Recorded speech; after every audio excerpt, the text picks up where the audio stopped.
Burger तो यकीनन आपने बहुत सारे तरीक़ों के बनाए होंगे और आपके घर में बहुत ही शौक़ से खाए जाते होंगे। आज आपको मैं बता रही हूँ एक बहुत ही सिंपल तरीक़े से कि आप किस तरह घर में बहुत आराम से चिकन के बर्गर्स या ज़िंगर बर्गर्स बना सकते हैं, जो कि बच्चों बड़ों सबके फ़ेवरेट होते हैं।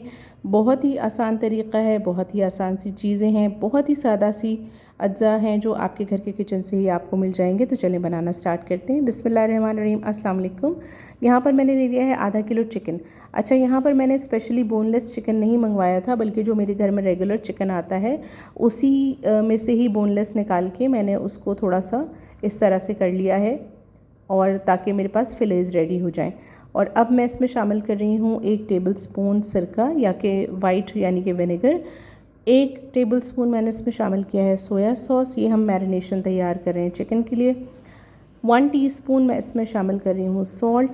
1 टीस्पून मैंने इसमें शामिल की है पिसी हुई लाल मिर्च। 1 टीस्पून मैं इसमें शामिल कर रही हूँ गार्लिक पाउडर यानी कि लहसुन पाउडर। अगर ये ना हो तो आप पिसा हुआ लहसुन भी शामिल कर सकते हैं। हाफ़ टी स्पून मैंने इसमें शामिल की है ब्लैक पेपर, काली मिर्च। और अब तमाम चीज़ों को बहुत अच्छी तरीके से हम चिकन पे लगा देंगे और ये मैरिनेशन तैयार करके तकरीबन 2 से 3 घंटे के लिए हमें इनको रखना है। अगर गर्मियाँ हो तो आप फ्रिज में रख सकते हैं, कोटिंग नहीं की तो आप तैयारी किचन कर में लेते इसको हैं। रहने एक दें। बोल ले लिया है, उसको मैंने बिल्कुल अच्छे से ड्राई कर लिया था और उसमें मैं ले लूँगी 1.5 कप मैदा। ये रेगुलर फ्लार है जो हम पराठे वगैरह बनाने के लिए इस्तेमाल करते हैं।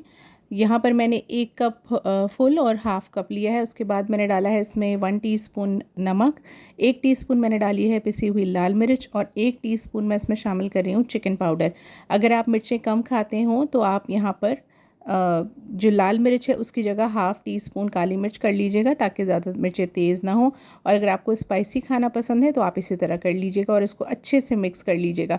मिक्स करने के बाद ये देखिए हमारा मैरिनेटेड चिकन है जो मैंने 2 से 3 घंटे पहले रख दिया था, इसको हमने निकाल लिया है फ्रिज से। एक बोल में मैंने बिल्कुल ठंडा पानी लिया है और दूसरी तरफ बोल में मेरे पास मैदे वाला मिक्सचर है। तो मैं सबसे पहले चिकन को मैंने डिप किया है उसमें मैदे वाले मिक्सचर से मैं कोट करूँगी। बहुत अच्छी तरीके से ऊपर नीचे पलट पलट कर हम कोट कर लेंगे, ताकि कोई भी जगह जो है वो खाली नहीं रह जाए और सब मैदे से कोट हो जाए।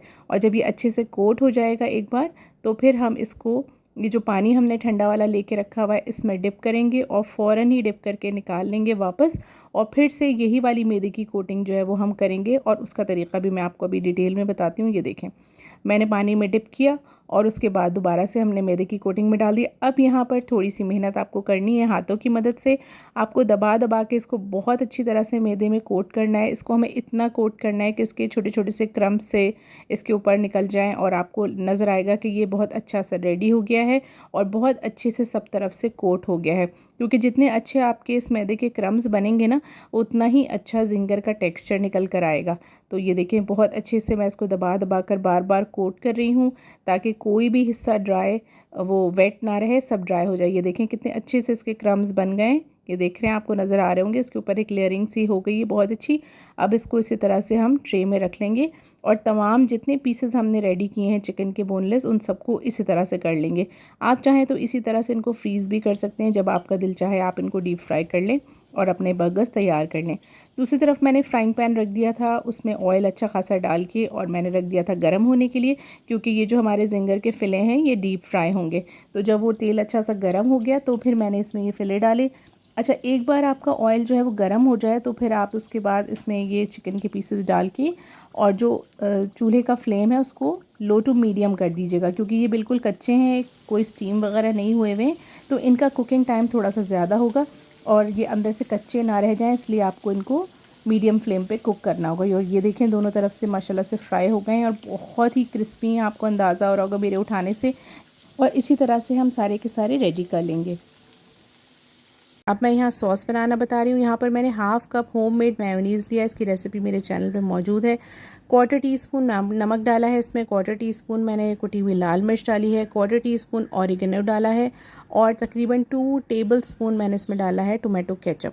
और इन चारों चीज़ों के साथ हम इसको मेयोनीज़ को मिक्स कर लेंगे और ये देखें जी, ज़बरदस्त सा, बहुत यमी सा आपका बर्गर सॉस रेडी है। किसी भी तरह का बर्गर बनाएं, चिकन या बीफ, आप उसमें सॉस को यूज़ कर सकते हैं और ये बहुत ही यमी बनता है। कॉल्स्लॉ भी हम रेडी करेंगे। 1 कप मैंने यहाँ पे लिया है कैबेज, इसको बारीक बारीक क्रश कर लिया था। हाफ़ कप इसमें टेबल क्रीम डाल दिए, कोई भी अपनी मर्ज़ी की सॉल्टी क्रीम जो है वो आप यूज़ कर सकते हैं, मीठी नहीं होनी चाहिए। और 4 टेबलस्पून मेयोनीज़ मैंने लिया है, वो भी इसमें शामिल कर दिया है। और इसको हम थोड़ा सा मिक्स कर लेंगे, क्योंकि कॉल्स्लॉ में इसमें कैबेज के साथ थोड़ा सा मिक्स करना मुश्किल होता है, तो आप पहले इसको मिक्स कर लेंगे। उसके बाद हमने इसमें 1 पिंच सॉल्ट डाला है, 1/4 टीस्पून मैं इसमें सफ़ेद मिर्च डाल रही हूँ पिसी हुई, अगर आपके पास ना हो तो आप ब्लैक पेपर भी डाल सकते हैं। 1 टीस्पून मैंने इसमें शुगर डाली है। और अब इनको एक बार फिर अच्छा सा मिक्स दे देंगे। और ये मिक्स करने के दौरान ही आपको लगेगा ये बहुत ही स्मूथ हो गई है कैबेज, और इसका टेक्सचर भी बहुत डिफरेंट हो गया और ये बिल्कुल रेडी है। हम अपने बर्गर्स की असेंबलिंग स्टार्ट कर लेते हैं। यहाँ पर मैंने जो मार्केट से अवेलेबल होते हैं बहुत आसानी से, वो वाले बर्गर ले लिए हैं। अगर आप ये वाले बर्गर बना लेना चाहें और घर पे बनाना चाहें तो मैं उसकी रेसिपी जो है वो भी डिस्क्रिप्शन बॉक्स में डाल दूँगी। मैं पहले कई बार बनाना सिखा चुकी हूँ, बहुत आसानी से आप घर में बना सकते हैं। लेकिन मैंने यहाँ पर इस वक्त रेडीमेड लिए हैं, आप चाहें तो ये भी इस्तेमाल कर सकते हैं। अच्छा, अब मैंने जो सॉस रेडी किया था मैं अच्छे से उसकी लेयरिंग कर लूँगी, ताकि ये जो सॉस है ना, इसको लगाने से एक तो इसका जायका बहुत अच्छा हो जाता है, दूसरी बात ये कि आपके जो बर्गर हैं वो ड्राई नहीं होते, बहुत देर तक सॉफ्ट रहते हैं। उसके बाद ये जो कॉल्स्लॉ मैंने रेडी किया था, इसकी मैं एक लेयर लगा लूँगी। अगर, क्योंकि मेरे यहाँ बच्चों को, बड़ों को, सबको बहुत ज़्यादा पसंद है। अगर उनको बर्गर के अंदर खाना पसंद ना हो तो आप अलहदा से भी एज अ सैलड इसको सर्व कर सकते हैं, लेकिन मैं आपको अभी इसी तरह से असेंबल करके दिखाऊंगी। ये देखें, बहुत अच्छे से मैंने इसकी बहुत अच्छी सी थिक सी लेयर जो है वो लगा ली है, ताकि मुंह में आए तो बहुत अच्छी लगे। उसके बाद ये जो जिंगर के पीसेस हमने फ्राई करके रखे थे, ये आप इसके ऊपर उठा कर रख देंगे। जैसे भी आपको रखने हो, कम या ज़्यादा, या जो भी है, जितनी भी क्वांटिटी में आपको रखना हो आप इस तरह से रख दीजिएगा, ताकि आपके बर्गर के साइज़ के हिसाब से एडजस्ट हो जाए। उसके बाद ये जो सॉस हमने रेडी की थी, एक दफ़ा फिर ऊपर से भी इसको डालेंगे चिकन के ऊपर, ताकि चिकन के साथ भी इसका जब आप बाइट लें तो फ्लेवर उसका बहुत अच्छा सा मज़ेदार सा आए। बस ये आपका बर्गर जो है वो रेडी हो गया। अगर आप वेजिटेबल पसंद करते हो तो अपनी मर्ज़ी की वेजिटेबल, क्यूकम्बर वगैरह जो भी आप चाहें वो इसमें डाल सकते हैं, वो आपकी अपनी मर्ज़ी है। और जनाब, मज़ेदार सा जिंगर बर्गर झटपट बनकर रेडी हो गया है।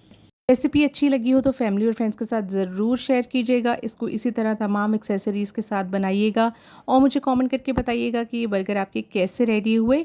अपना बहुत ज़्यादा ख्याल रखिएगा, मुझे दुआओं में याद रखिएगा। मिलते हैं किसी नई वीडियो में इसी तरह की मज़ेदार और आसान सी रेसिपी के साथ। अल्लाह हाफ़िज़।